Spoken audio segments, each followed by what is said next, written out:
very petty on the phone, and he's getting snippy on the phone, and I'm like, okay, so are we gonna go on the date? That was my response, is okay, so are we gonna do it? They'll clock in, they'll clock out, they'll submit to their boss, they'll do as he says, they'll be feminine, they'll be respectful, they'll dress up really nice for the interview. But to make me a turkey sandwich is a problem, right? I feel like it ain't that serious. I ain't gonna invalidate your feelings, but you know. But that's what you just did. Pop the Balloon or Find Love, where you guys ended up matching. Okay, so my final question, is it a yes for you for her? For sure. Is it a yes for you for him? Yes, we got a match! All right, I'll take this mic and you guys can go on up. Since you guys ended up matching, have you gone on a date? Unfortunately not. Okay, why not? Yeah, let's talk about it. Why not? Okay, you want to take it off? You can start. Oh, okay, let's start over here. Start. Well, we made arrangements on Thursday to have brunch on Sunday, and I believe it was set for like 1 o'clock on Sunday afternoon. Okay. And I believe I reached out to her on Saturday to see if she wanted me to send a driver to her. You know, I felt like that'd be nice. So we had reservations at Global Ambassador at 1 o'clock. So she didn't reply until 12:55 the next day. Yeah, see right there. You could already tell she thinks she's better than him. Took all that time to apply.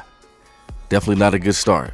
You know, and she said she was gonna be late and that she had just seen the text and she thought she replied and this, that, and the other. But at that point, it was too late. Yeah. In my eyes. I'm gonna try not to pause it too much, but I just gotta say, bruh, like, she just wasn't feeling dude like that. Probably wasn't there for the right reasons or had different intentions. So we gonna see about that. But a lot of the times, these women say they want a man to come in and take charge, lead and make reservations, and they will magically fall in line. So keep that in mind as we go through this. So this woman texted 5 minutes before the actual date, confirming that she was on her way to the spot after this brother asked, hey, do you need a car service? And the spot that he made reservations for was at a 5-star restaurant in Arizona. So this is going to be no less than a $200 bill. But let's see how she responds to this fumble. Alicia? Okay, so yeah, we had chit-chatted throughout the week, and he would ask me, like, are you busy, blah, blah, blah. And of course, yeah, he sent that text. I'm running out the door, and I didn't answer. Like, you know, I didn't, like, leave him hanging, but I didn't. I sent him the audio message, like, hey, I'm going to be, like, 5 minutes late. I'm on my way. And then when I go and check, I'm like, oh, shoot, I didn't text him back. So I'm not going to say I'm ditzy, but I'm like, hey, I'm on my way there, blah, blah, blah. So like he said, at 12:55, I'm on my way to the Global Ambassador. His red receipts are on. He reads it, sees that I'm here. You could hear in the audio message, I'm obviously in my car driving, and he just leaves it on red. So then, mind you, I'm driving, going, I don't live that far, and then I get there, and I'm like, hey, just parked in valet, right? So I'm like driving, I'm not totally on my phone. Yeah. I just assumed, like, out of good nature, you know, I got up, I went to work last night, got up, got ready, went, that he was just gonna meet me there. Like, we had confirmed the date like 3 times already. Okay. I understand that that was my fault that I didn't respond to that text, but at this point we had like 3 confirmations. So I just assumed, maybe that's me, that we were going to show up. And yeah, he left the messages on red, didn't respond. I went, hung out at the restaurant for like 15 minutes and said, gonna pack her up. All right, so here come the cat and mouse game, right? So she's gonna always spin it back on him. Yeah, so no show. So the reservation was for 1 o'clock. You left 12:55. About what time would you say you got there? Well, I got there probably like 1:05, 1:10. Cap, unless you live 5 minutes away from the spot. Okay. But I hit him up like, hey, blah, blah, blah. I'm leaving my house right now. That's when the message was sent at 12:55. Okay. So was there confirmation prior to, you know, this date? I thought it was just silly to leave me on red. You could have just texted me back and been like, oh, girl, I'm not coming. Like, you didn't confirm. I thought that could have just been the respectable thing. Okay. Because I thought that was weird that you didn't respond, but you're telling people that I ghosted you in Phoenix. But you didn't respond to the last text, so that's kind of weird. Yeah, same old playbook, right? But see how she's being real combative, being real argumentative. Hold frame. And you responded a whole day later. So do you really call that responding? It was less than 24 hours. This is your thing. I think you're very picky about times. That was one of the things. You've been very particular and picky about time, few instances that we had. Okay. Just like we had known each other 72 hours. And then remember that phone call we had? Which one? Go ahead and let everybody else know. Yeah, we only had one phone call. Okay. What That's happened? one. I could grab the call. But it was a few times that I called. That and- is inaccurate. You Yeah, gaslit it me on the was. phone about that. It and was you're- a few times that I I'll called. go get the and- phone. I got the mean, screenshots. You and I called got the me. text messages. Yeah, we have all the information. So All do you want of to hash it out? I mean, if we have to. I just thought it was weird. Okay, so let's run it back so we could clarify for the audience and for you as well. Yeah, please. There had been a phone call, right? Roughly 72 hours. So from the very jump, it was hard to confirm the date of the date from the beginning because I you kept agree. saying, I'll let you know tomorrow. Then I tomorrow did. came, and then you let me know tomorrow. But then once Thursday came, I told you I had reservations, and it was set. Absolutely. Sunday, 1 o'clock, Global Ambassador. Okay, but that's not the phone call I'm talking about. I'm But talking about Thursday, it was set, though. You're talking about from when we did the show originally all the way up until Thursday. We went back and forth, kind of trying to figure out did go back and about forth the on date the or phone. whatever. But Thursday came, and it was set, 1 o'clock. I told you I had the reservation. That's not what I'm Ample talking time. about. We went back and forth and why I think you're picky. Okay, I let's need, hear about the We just call. don't get along. I think that's what it really comes down to. You're combative. But the call was, Exactly, man. She just arguing just to argue at this point. that you had called me roughly, I believe, on Monday, and I didn't answer. You called me around 10 o'clock on Monday. We'd known 10 each other. p.m.? Yes, 10 Okay. p.m. We'd known each other roughly 72 hours. Then we talked the next day, and on the phone, you had told me, well, since you didn't answer my phone call, I didn't know if we were going on the date or not. Like, you're acting like you're my dad or something. Like, I don't recall that. Of course you don't. But I do recall the phone call about, 10 o'clock, but you told me you was free in the evening. So that's why I don't- called that late. But I didn't say I just thought it was so picky the way that you were on my phone telling me. I felt like it was entitled, to be honest with you, for you to call my phone and talk about when I'm not answering and when I'm answering, and I'd known you for 3 days. I just thought that was rude. But you still set the date. Still set the damn date. You know what I'm saying? Why are you complaining about this now? Being with her, your reality becomes constantly being blamed for everything. Seems like the type that would never admit fault. Yes, because that So was the if that objective if of that the was show. but we you, should have not have went on the date if you felt And that thank way. God. Why schedule the date? on this fine Sunday, thank God that we didn't go on the date. Because I just thank feel like this God. was the energy on I the phone. saved my money. Right. So you felt like he was coming at your Thank throat? God. The You- same way that it's like this energy, it was very back and forth and very petty on the phone. And he's getting snippy on the phone. And I'm like, okay, so are we going to go on the date? That was my response is, okay, so are we going to do it? Are we going to do it? And I do feel like, yes, you're a little snippy. And I didn't appreciate it. But the objective of the show was to go on the date. Let a man be direct, and now he's sassy, snippy, angry, mad, and now she's complaining about his tone. See, it's just hard to hold an adult accountable if you can't reason with them. You can communicate all you want, try to show them they in the wrong. A woman like her is just gonna want to keep arguing in circles. Now, some of these girls call themselves testing out guys, see how guys react if they was to press their buttons, whether they competing with their guy, whatever it stems from. They're not treating their friends like that. They're not treating their pets like that. They're not treating their job like that.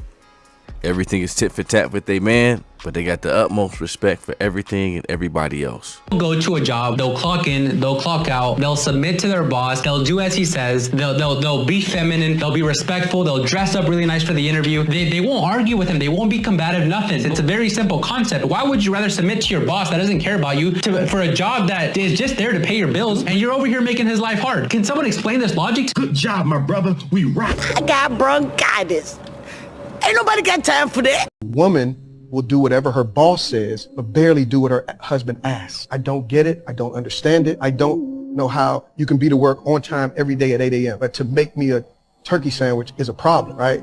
Or to do something for me is a problem. I don't understand it, right? I don't understand how we've gotten to the place where we're so independent. There's no interdependency that you will allow another man to dictate your whole life. But the man that you sleep with and love and say you love, he can't tell you one thing. Might get a lot of hate for this, but here's my take. The reason a woman will respect her boss more than she respects her man is because she knows that she'll get fired from that job if she doesn't act accordingly. She knows if she constantly has a bad attitude, if she mouths off, if she shows up late too often, if she doesn't perform the tasks and duties of her role, her boss will fire her. But when she knows her man will not, when she knows he has no boundaries, when she knows she can act however she wants and he's still going to stick around and be loyal to her and give her all the benefits of being with him, of course she's not going to respect him. A man who struggles with setting and following through on his boundaries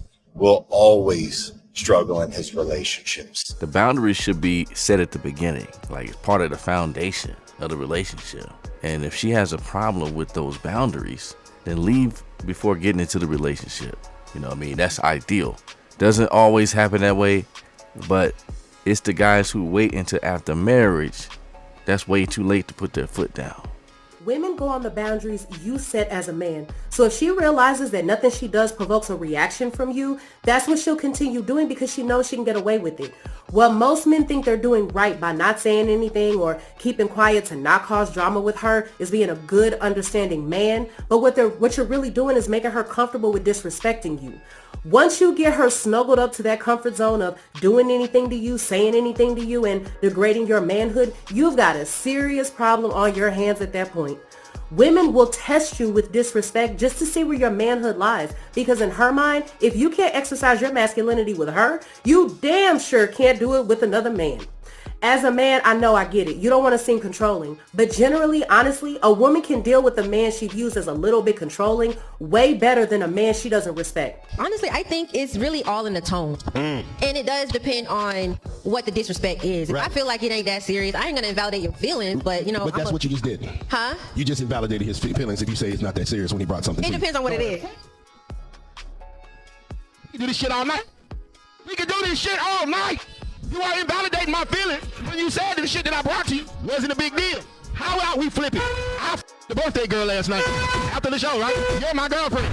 It's not a big deal. I didn't violate your feelings. No, I'm taking Strawberry home after this. You my girlfriend. It's not a big deal. I don't want to invalidate your feelings. The fact of the matter is, man, the moment that I brought something to your attention, it means it's a big deal. Because men don't bitch and complain as much as women. We only bring the real shit. You don't want to do is me start invalidating your feelings and I'm invalidating some other women. The fact of the matter is y'all fuck up just as much as we do. When you clean, the house won't clean. Chicken dry as hell. You bleach my motherfucking designer clothes. Y'all be fucking up too. You just shut up, humble yourself, suck some dick and apologize. We can move on. The fact that I gotta sit here, put this damn correction all nice to you on some dumb shit you did is blasphemy. Back to the apartments for a second time. I mean, in what world can you expect a man to commit to a lifetime, right? Lay his life on the line for you, only to be constantly disrespected? Like we talked about before, many of these women think that shit's cute, think that's part of their persona, right? Part of that personality, part of how they want to carry themselves. Those be the ones you gotta handle, and that shit's been played out. And women today, like the modern women, they want the aesthetics of what a man is, but they actually don't want a man because they don't want to be submissive. And I know that's a word thrown out there. Women get scared of that. Explain what you mean by submissive for those unaware. Submissive as in respect. Being the peace, the calm, always, right? So if a lion is roaring, you have to learn how to quiet, you know? So it's just like women don't want to be submissive. Women don't want to be corrected. We're the only nation of women that say they don't need a man, and you have all these other nations, those women aren't saying that because they know the greatness and the importance of a man being around, not just financially, but for beyond that. It's beyond finances. It's for the structure. It's for the balance. And this right here is why certain women get stuck with Pookies and Ray Rays, right? Like, it's because they don't care about leading, correcting, any provision. They don't care about the future. They don't care about your safety, right? How's your spirit? What type of food you've been eating? If you need help with your business, planning the future, all that never even crossed their mind. But a person like that is going to hold you accountable. So that's the flip side of it. Going in on me saying shower and get. That's the first thing you said, I also mentioned resting in my femininity as well. Well, let me tell you something. So the reason why they said that is because you didn't provide something like what you do for a man first, because that's easy to say. Any woman can come out here and say, yo, give me some gifts, and I can bust out the bank card and be like, wow, you know what I'm saying? But like, what makes you like worthy to receive that other than you just being fine?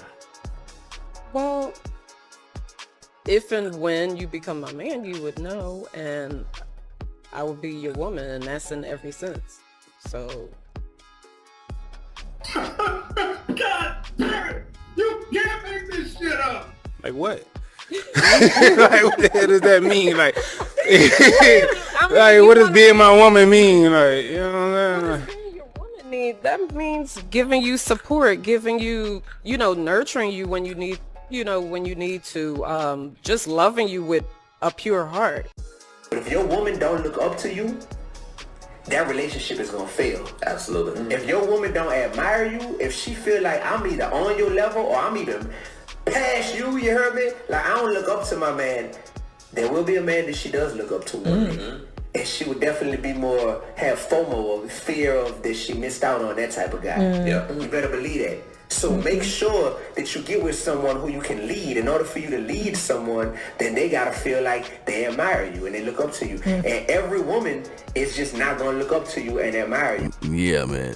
And you gotta notice the difference between lust and admiration. That's for damn sure.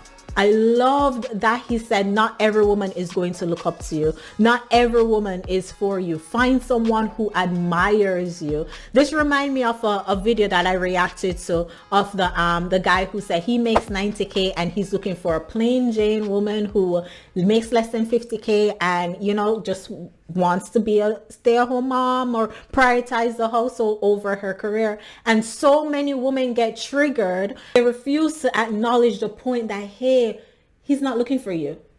You and him won't be compatible, and that is fine. Men, not every woman is going to admire you. Not every woman is going to look up to you. Find someone who looks up to you. I feel like a lot of times men will go for women who disrespect them, and then they are frustrated at why they can't be good enough for this woman. The woman is frustrated why this man can't be man enough for her, and it's just conflict. It's best if we go with people who we're compatible with. Let's listen to what Jasmine has to say. He's saying it's so real. It's so real. I couldn't imagine not looking up to my husband. Mm-hmm. That would make respecting him, that would make honoring and submitting to him that much more harder. Mm-hmm. I hear women all the time brag on the internet about how I'm equal to my man and how I'm better than him at this and that. That type of attitude will absolutely cause you to disrespect him in his manhood. Mm-hmm. And it's not good for your marriage. You should absolutely look up to him. She's most definitely on point. And I just really think that many of these women prefer men who are unable to think so well or even have their shit together. That's why they're complaining about guys not having their shit together, because that's the guys that they want. That's the guys that they attract. Guys who have their shit together, those are the guys that come in and they're thinking that they're controlling them. They're the captain of the ship. So of course they're gonna come in and press some buttons. And they're gonna wanna have their woman on a certain level with things that they think are important. And the truth is, many women aren't ready for that. But yeah, hit me in them comments. Let me know what y'all think of these clips. It's EK Real Spicy signing out, and I'm gonna check y'all in the next video. And like that, be easy. Gone.